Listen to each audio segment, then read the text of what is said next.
on the first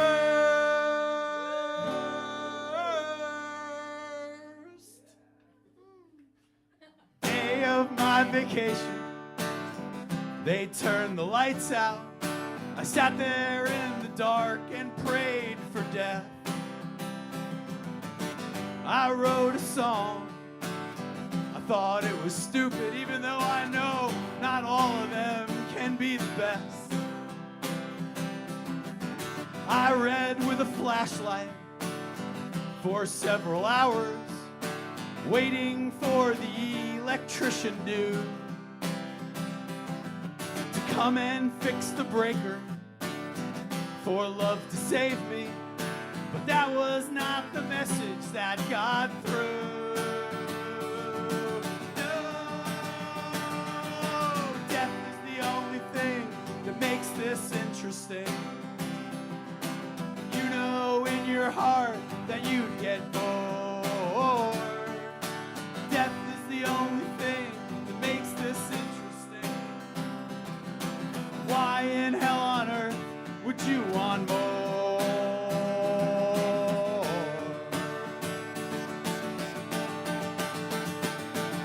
Well, after several hours of this, I became discouraged, but determined to make something of the day.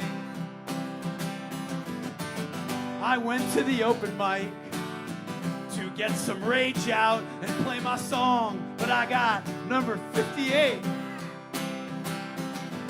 And I became acceptance. I sat there unmoving, watching all my friends get on the stage to sing their asses off, to try and reach me, but I didn't have my anthem till I heard Tim Warner say, death is the only thing that keeps this interesting. Why in hell on earth would you want more? Death is the only thing that keeps this interesting. You know in your heart that you'd get bored.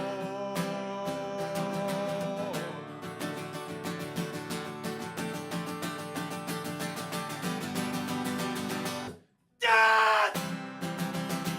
Dad! Dad! Give me Dad! Dad! Give me Dad! Give me Dad! Dad! Dad! Dad! Dad!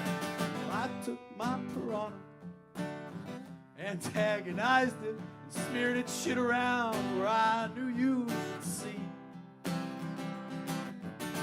I meditated, but kept getting distracted about how wonderful it was to be me. 'Cause I have found the way out. I have found the way out. I have come to shake hands and make fools of the fools. Everything you've heard, my dear, is true. True. Death is the only thing that keeps this interesting. Why in hell on earth would you want more? Death is the only thing that keeps this interesting. You know in your heart that you get bored.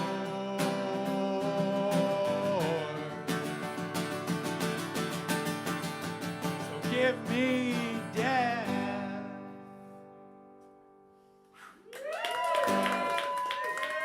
Thanks for sticking around and listening, everybody.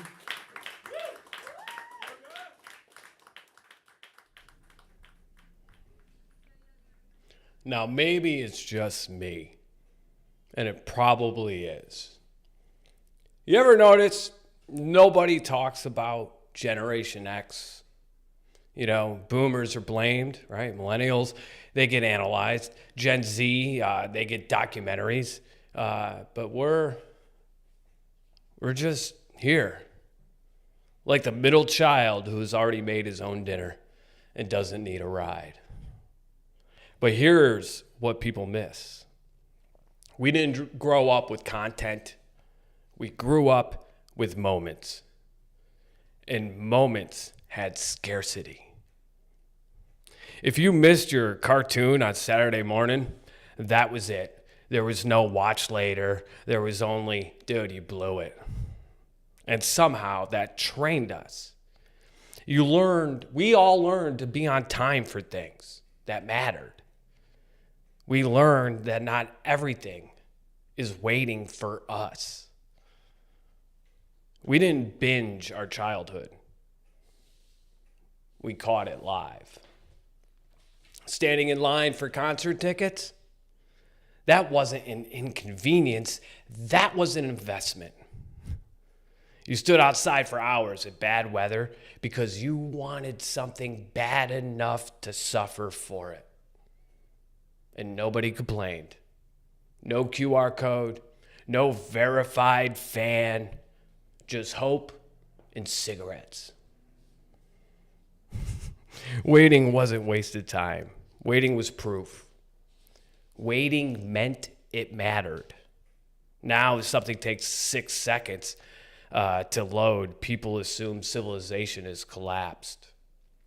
We grew up during the Cold War, so we just assumed civilization might collapse anyway. So we waited. That's a different psychology. We were bored.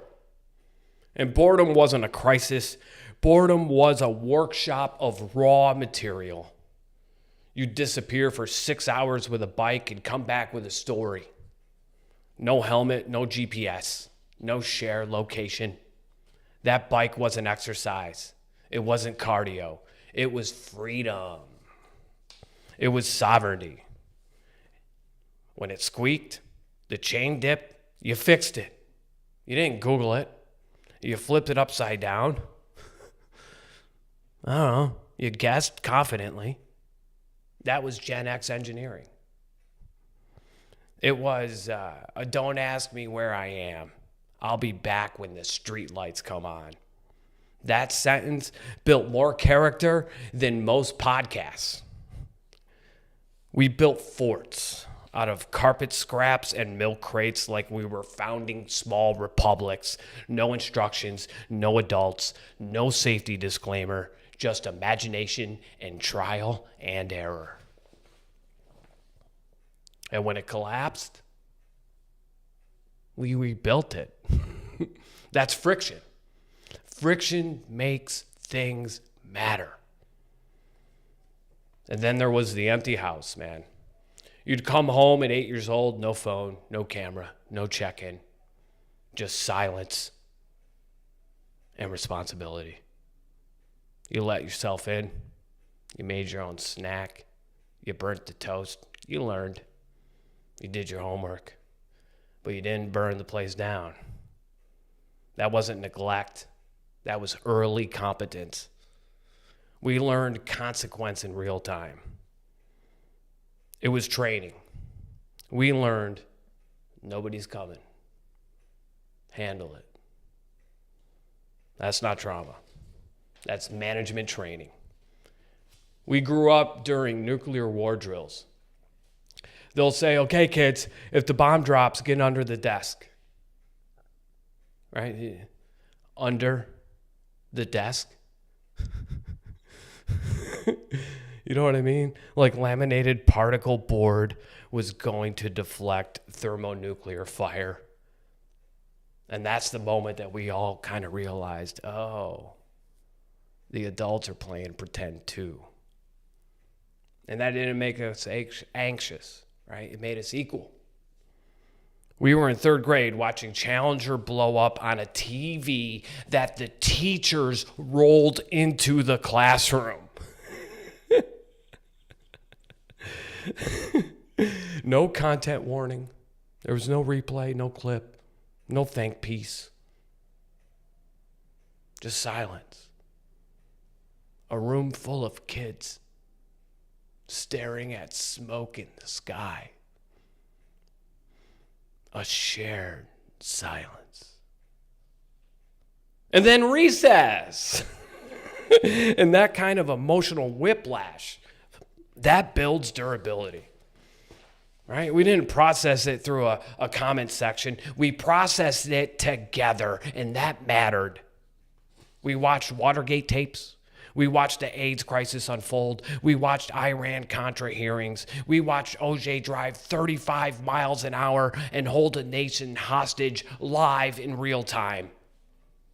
We saw heroes fall. We saw presidents lie. We saw corporations implode. And you know what? We didn't scream. We just raised an eyebrow. And we learned something very early. The system is not sacred. It's human. And humans are flawed. That didn't make us hysterical. It made us realistic. We didn't worship titles. We respect competence. You know what Gen X believes in? All right, show me. You say you're in charge? Cool. Can you fix something? Can you build something? And most importantly, are you still going to be standing there when it gets ugly? Because we were raised fixing chains, blowing into Nintendo cartridges like that was a science, smacking the TV until it respected us. That's right, you're going to work. We didn't call support, man. We just figured it out. And privacy wasn't a feature. It was a default.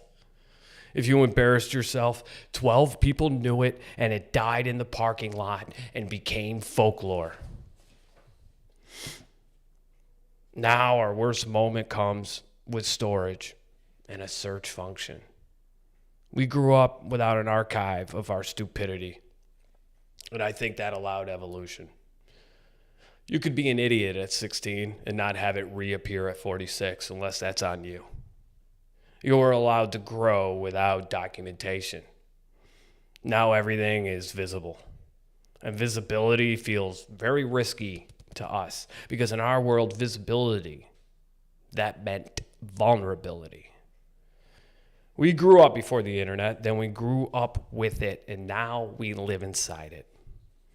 We remember dial tones and understand algorithms. And we could sit in silence without twitching. And we can listen. And we don't need applause to feel real. We are the only generation that can remember both worlds with clarity. We know what friction feels like. We know what scarcity feels like. We know what it means to miss something and to have to live with it. We learned patience the hard way, and we learned privacy by default. We learned competence before validation. We're the bridge generation. We lived before the internet, then we lived inside it. And if nobody talks about Generation X, that's fine. Bridges don't give speeches. They just hold their weight. Thank you, everyone, so much for being here. This is the Joker and the Rye. I want to give a quick shout out to Zoe. We got, what is it? Make sure I do this right. Oh, I got to change the camera. Make sure I do this right. Zoe Hobby Horse Girl. Thank you so much for saying hello. I appreciate it. Thanks for checking in. I'm from Generation X, and I just had these thoughts this week about, I don't know, no one really talks about our generation. I kind of like that, you know, and I think we kind of have a lost art. So, again, thank you, everyone, for being here. This is the Joker and the Rye live stream. My name is Tim Warner. Again, you could be anywhere in the world, and the fact that you're here right now, thank you so much. Thank you so much, whether it's with the live or whether it's later on in the replay. I truly appreciate it. By the way, I do want to do this. I have to get better at this. I have to learn this, or maybe I have to get worse at it, and then that's where it'll be fun. But for those people that are in the area, man, hey, March 7th. Oops. There we go. March 7th. I am going to be at the Green Room inside Mr. Nice Guys. I believe that's a 8 o'clock show. It's on my website. I could just scroll down. I mean, that would really kind of do everything. Zoom in a little bit. And, of course, my dumb ass doesn't fucking put the time. But here's the beautiful thing with the website. If you click the tickets, I bet you the information pops up at some time. And as you can see, there still is not a time. Okay, what do we got? 8 o'clock, right? See that there? Look at that. 8 p.m., everybody, at the green room. I'll be performing. I'm very excited about that. And also, pardon me, thank you for being in the chat. And also, I am now going to open up the Discord. This is, again, this is the fun part of the show. As you can see, here we go, scrolling down, and boom. All right, lines are open. Whatever else you feel like giving your comment about Generation X, you want to say something about your generation, you want to talk about eras of the past, eras of the future, whatever else, I am absolutely here for it. Do I have any other announcements? Yep, I've been upgrading my website. By the way, as if you could tell, getting ready for things to come. Again, I really just... I'll do it for the last time because it probably does get a tad bit annoying and maybe seem a little disingenuous. But again, thank you so much for this. If I could explain freely, right, without necessarily having that little censor guy in my head, how much having this opportunity to do this every Wednesday, and the fact that there are, people reacting, reaching out, joining, chiming in, subscribing, so forth. I greatly appreciate it. This has done so much for me, and I wish I could put it into words. But the last year of my life, definitely my last year, I've really been searching in a way for the person that I set out to be. That's who I wanted to be, and that person just doesn't exist because the thing I turned into kind of killed it, and so I've been kind of searching for that in a way that doesn't exist. I've been searching for a ghost, and without necessarily doing it, without planning it, without even thinking about it, doing this and being here, the preparation, the work, the care, the thought, again, reactions, involvement, engagement, all of it is just, it's just reminded me of things of, in a way, of who I used to be and who I can be. And it just absolutely means the world to me. So that's the last time this episode that I will lay that on. I think you guys get the point. But it really does mean a lot to me. I have here another kind of piece I wrote. I hope it's not as lengthy. Honestly, these are just annoyances that I have. A lot of times I think it's just me, and it probably is, and there's times I could tell. There's videos I put out there and people disagree and so forth, and it's one of those where you go, oh yeah, that's me. That's just me. Okay. Maybe I'm seeing that wrong. Or maybe I'm ahead of my time and everyone just doesn't know it yet. And in 40 years, people are going to be like, holy shit. Yeah. And it won't matter. It doesn't even necessarily matter now. In a way, it's just good to be here. But there's been something else that really kind of gets to me, I guess. Let me give you a little background quick. I am originally from Syracuse, New York. That's why we have that there, right? And growing up, basketball was pretty much the mainstay. There's not many things you do in Syracuse, okay? You drink, you bitch about the weather, and you watch Syracuse basketball. That's pretty much it. And I was raised on it. And so in a sense, I was also raised on basketball. And fortunately, I was raised in an amazing era, and at a time when some of the greatest ever played, and so forth. And now, fast forward, here we are, and I feel like, I don't know, ever since COVID or ever since LeBron James, I think both of that's like two of the same thing. There's been this talk, like, how do we fix the NBA? How do we fix the NBA? So, yeah, I put sign. Again, forgive me. I'm learning how to do this. I will get a better way to introduce the second segment. But at the moment, I don't know. Is there a solution to fixing the NBA? Because apparently there's a lot of people truly concerned about this, truly concerned. Which, it is what it is, right?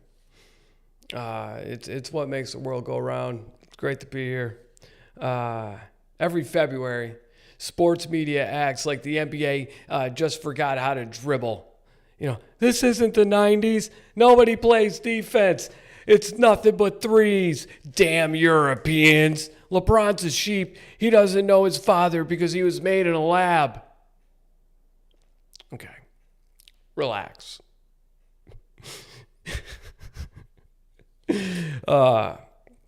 You can tweak it all you want. If nobody plays defense, it's just cardio.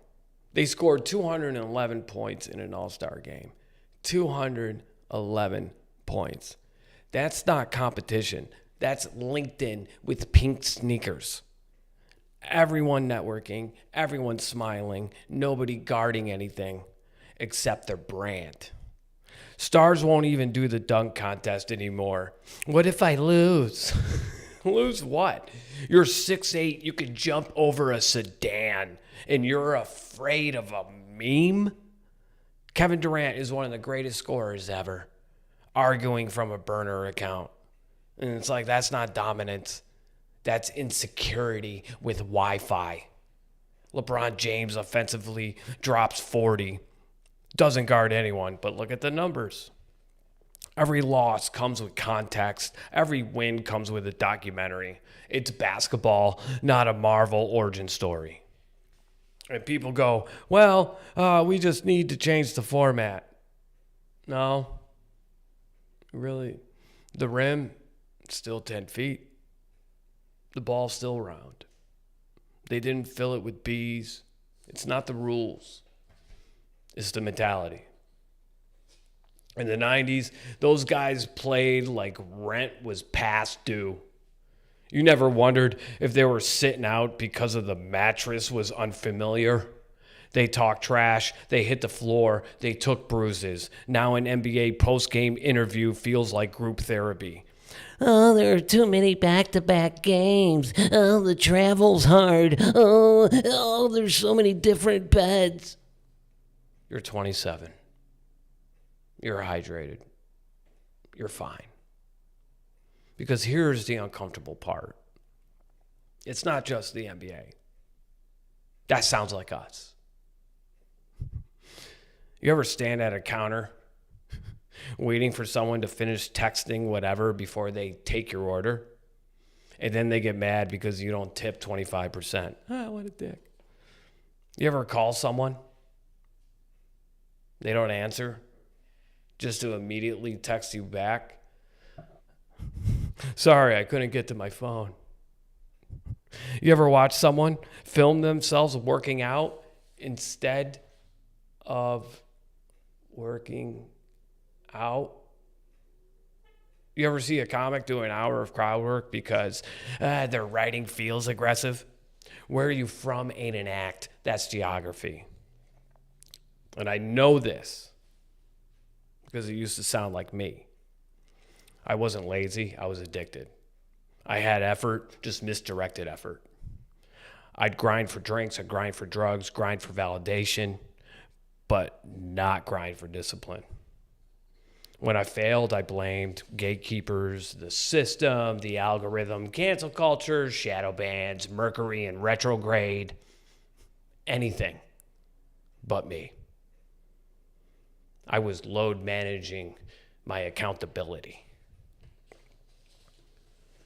And when Kobe was alive, it felt like there was still a standard in the room. Like if you made eye contact after flopping on a possession, he'd look at you like, that's who you are? And when he died, I felt like some of the players got permission to be comfortable.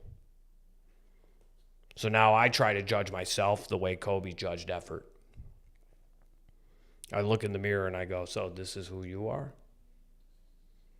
Not fame, not legacy. Effort, discipline, compete. And I may never be the greatest comedian, but I can compete like I give a fuck. And after I bomb competing. The NBA doesn't need to be fixed. The mentality does. You don't change the schedule, you change the standard. The league is a product of the people. And this is us. Except for the Europeans. They play like there's a tariff on comfort, like someone could take it away tomorrow. We play like it's guaranteed forever.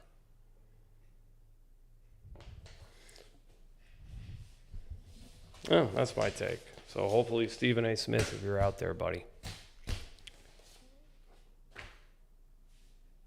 I wish that was something that would be said, because at the end of the day, it's what it is. And I think it's with a lot of people. We are too comfortable. We have it too good, and we don't even know it yet. You know what I mean? We have no struggle. There really isn't. The struggles are very minimal. You know, people say like, dude, I've gone through a lot of struggle. No, I haven't. They're very minimal things that I treated like this big. You know, it's, you look back on it, it's pretty insane, but there's probably something very minimal right now that I'm treating very big. And that's the great thing with life and experience. You realize everything's small. You just don't realize it when you're right in front of it because it looks huge. But then when you get some distance and you look at it, it's like, oh, look at that. Look at that. I can pick you up, put you in a little bowl here, and, get a couple sticks, do what we can. Okay. All right. Well, ladies and gentlemen, I guess, again, if I may, let me take this moment. I have to get better at this. Forgive me. Okay, I have to get better at this. Oh, boy. Man, there we go. So, again, website. I've been updating it. I've been working on it, trying to do my best. I don't know how good I am at it, but one thing at a time. You can come here. We got the home here. Definitely where I emphasize the mailing list. And please, that's something, dude, I should get. That's something I should get better at. Please join the mailing list if you would. Right now, man, look, I'll be honest with you. I'm giving updates like once a month, whatever else. I'm trying to get things cooking and so forth, and I just want to keep people in the loop of things. And, other than the live stream, the mailing list is the best way to do it. I just think there's going to be a lot of things going on in the future. And in the future is when you're going to want to know things. And how do you get to know things? By joining the mailing list. So, again, there it is. Join the mailing list if you could. Well, that's on the website. That's fun, putting things together. Oops, oh, boy. Oh, yeah, probably goes to the website. Yep, look at that. Okay, it does work. So I just figured that out. Yay. Not figured it out, but... And also, too, you can get on the homepage that. Also information about the live stream and so forth. Try to keep it simple. We got some clips. I got to fill that out soon. We definitely, again, I am performing at the Green Room, right, at Mr. Nice Guys, March 7th, 8 p.m. Check your local listings, bat time, bat signals, and so forth. We're going to put everything out there. And let's see, here's my old about, just having fun, trying to be a person, right? So we're doing that. And again, hey man, mailing list, I got to fix that, but we're working on it, right? And by the way, if you want to book me for anything at all, I put that up because you know what, dude, I'm optimistic as shit. I believe in myself and I have faith. So take that, world. What are you going to do about it? Absolutely nothing. Also, I don't know if people know about this, but I'm putting together a book about my first year of... being sober. And, this is chapter 1. I have it up. What is it, like PayHip or something like that? I believe it's $1.50 for chapter 1. I think it's 18 pages, if I remember correctly. And, I'm also going to put up chapter 4 when I get to that point soon. I currently went over chapter 2 again, and I think I am done with that. Also, I also do have a Cameo and merch also as well. So, trying to do things, man. Trying to do things. Trying to be a person. Trying to become the thing I've always wanted to be. And that is exactly what I'm doing right now, So, again, great to be here. And on this note, oh, dude, I wrote it down on a paper. Oh, that's right. That's what it was. So, ladies and gentlemen, without any further ado, I always like to end, hopefully, on a good note, a good thought, a good reminder of maybe some of the little things in life. This right here is definitely something that doesn't suck. It's always a great thing to end on, something that doesn't suck. And, it's very interesting for me anyway. The stars. And I'll tell you, since I moved to Texas, it is amazing to look up at night and see stars. I was living in New York City, and living in New York, the lights of Times Square and so forth, lights of just fucking everything, right? That it blinds a lot of the sky. So you don't really get to see. A star has to be really, really, really bright in order for you to see it. And a lot of times you don't. And coming out here, you just forget how many there are. And I mean, that's not even all of them. But just the beautiful thing about it is, just how small. It's such a humble reminder of just how small we really are. You know what I mean? There's sometimes when you're looking up there, you're looking at another planet. And it's that planet, it's like, but it's like this, like Earth. It's, how small are we? You sit there, you take your life so seriously and so forth and things. And, this has got to be done. It's got to be done this way. And if it's not, God damn it, anger and violence. And it's like, look how small we are. There could be something looking at us and they just see a blue dot. Maybe through an electron microscope. They're like, we think there's water there, maybe. I think that's really crazy, It really is. And constellations. I don't, for me, I guess constellations was the first, scroll was the first stories, in a sense. Maybe clouds. When you look at a cloud, go, what do you think that looks like? That looks like a dinosaur or a brontosaurus. Other than that, the constellations, and I think I do have a favorite. I think Orion. I don't know why. I guess it's easy to spot. I feel like you see it for 6 months because it's above the hemisphere. Then I think it goes down for the other 6. So I'm a big fan of that. I think Mars is one of the shoulders. It's why it's an orange one. And then, of course, you got the 3 belts, And then I think, I don't know. But even lately, again, being here, Big Dipper. Oh, yeah, how great is that? And then other stuff. I know there's a W that's supposed to be someone sitting on a chair. That was pretty great, And just the fact they still shine. And that's the thing we're supposed to shoot for, You know what I think is interesting? What if those things are shooting back? Does that make sense? Probably not. But regardless, they give us light. They give us wonder. They give us stories. They show us time. They show us our galaxy. They're pretty amazing when you sit back and actually just go, oh, man, it's a beautiful night tonight. Look at all those stars. And you don't get to see them every night because sometimes there's cloudy nights. Maybe where you live, maybe there's a lot of them. So you do get those rare moments. Sometimes if it's really clear, it's just a sea. It's absolutely beautiful. Planetarium was always fun to go to. I really enjoyed the planetarium. Not because he had a red dot that would point out everything, but it's just kind of incredible. So what if regardless, it's amazing. So again, thank you everyone. I appreciate y'all being here. And until next time, thank you.